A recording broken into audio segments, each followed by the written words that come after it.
Nagalit ako, kaya ako nagmukhang masama sa'yo. Kapag nagalit ka, ang dami magsasabing na yan, lumabas na ang totoo mong kulay.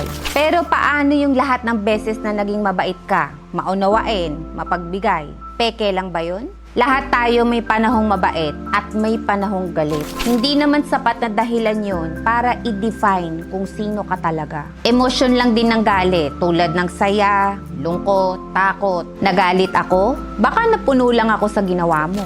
Naubos yung pangunawa ko, sinagad mo yung pasensya ko.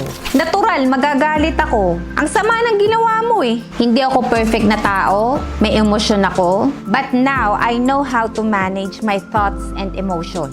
You got to train your mind to be stronger than your emotion, or else you lose yourself every time.